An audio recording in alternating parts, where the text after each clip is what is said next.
একদিন ঘরে ঢুকে দেখে মদের গন্ধ পাওয়া যায়। আবু শাহমারে বললেন, ইয়া আবা শাহমা আশারিবতা খামরান, মদ খাইছস? কয় না আব্বা, শারিবতু নাবিজ, আর নাবিজ খেয়েছি। খেয়াল রাখবেন, মদ হারাম, মদ খেলে আসিবে, কিন্তু নাবিজ খাওয়া হালাল। নাবিজ হচ্ছে আরব দেশেরা খায়, সাদা দুধের মধ্যে রাতে শক্ত খুরমা যদি 5টা ফেলে রাখেন, সকালে ওইটা দেখবেন দুধের রং আর সাদা নাই, খুরমার রস টেনে দুধটা লাল হয়ে গেছে। এটা খেলে স্বাস্থ্যের জন্য আরব দেশে খুব ভালো, কিন্তু এটা রাতে ভিজাইলে সকালেই খাইতে হবে। এটা যদি 3 দিন রেখে দেন, 4 দিন রেখে দেন, এটা তারির মতো মদ হয়ে যাবে, মাতলামি হবে, খাওয়া যাবে না।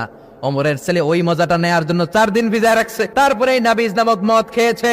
ওমর বললেন, মদ খাইছস নাকি? আবু শামা বলে, খাই নাই। ওমর বললেন, তাআলা ইলা এদিকে আয়, ইফতাহ ফামাক, মুখ খোলো। মুখ খোলার পরে গন্ধ নিয়ে দেখে নাবিজ মাখানো মদের গন্ধ পাওয়া যায়।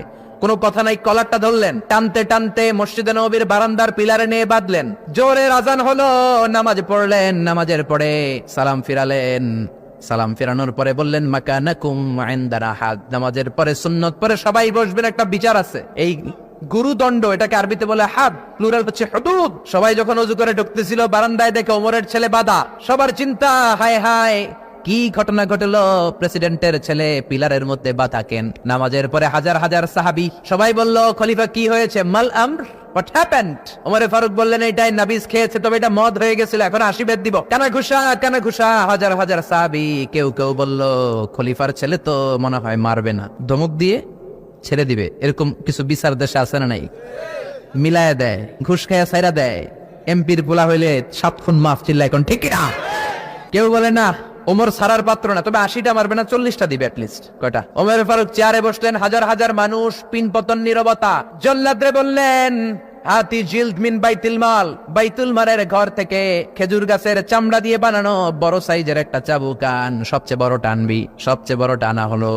এবার ওমরে ফারুক বললেন, ইবদা বিসমিল্লাহ, শুরু কর আল্লাহর নামে। যেদিন ওমরে ফারুকের সামনে দাঁড়িয়ে জল্লাদ মারবে 80টা বাড়ি, মারতে শুরু করেছে। ওয়াহিদ, ইসনাই, তালাতা, 3 বাড়ি মারার পরে ওমরে ফারুক জল্লাদকে দিলেন এক থাপ্পড়। 3 হাত দূরে যে পড়লো জল্লাদ, জল্লাদের হাত থেকে চাবুক তুলে ধমক দিলেন, তুই কি চাবুক মারোস নাকি চাকরি বাঁচাস? আস্তে মারলি কেন? আসলে আস্তে মারে নাই, দেখে যত জোর ছিল।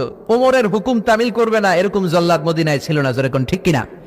যত জোর ছিল তত জোরে মেরেছে, কিন্তু ওমরের পছন্দ হয় নাই। ওমর বললেন, ইনদাকা তালাতা ইনদি ওয়াহিদ, তোর হিসাবে 3টা, আমার হিসাবে মায়ের হইছে 1টা। আমি 2 নাম্বার থেকে শুরু করব। 2, 3। মারতেছে কে? মদিনাতে উনারসে পালোয়ান আর কেউ নাই। এক একটা বাড়ির আগাতে ওমরের ছেলে আবু শামা চিৎকার করে কাঁদে।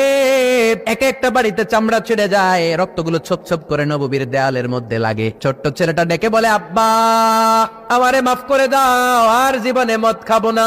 সেদিন ওমরের পাষাণ হৃদয় নরম হয় না, কারণ আসাদ্দুহুম ফি আমরিল্লাহি ওমর, আল্লাহর দিনের ব্যাপারে সবচেয়ে কড়া, কোনো ছাড় নাই। এক একটা চাবুক মারে, লোকজন কেঁপে কেঁপে ওঠে।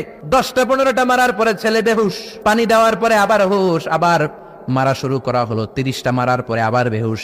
এইবার আবু শাহমার মা ওমরের বউ এসে ওমরের পা ধরে ডেকে বলে, ওমর তোমার পায়ে ধরে ক্ষমা চাই, আমার কলিজার টুকরা বাজানটারে তুমি মেরে দিও না। 80টা বেত মারতে হবে, মেরেছো 30টা, আরো মারবা 50টা।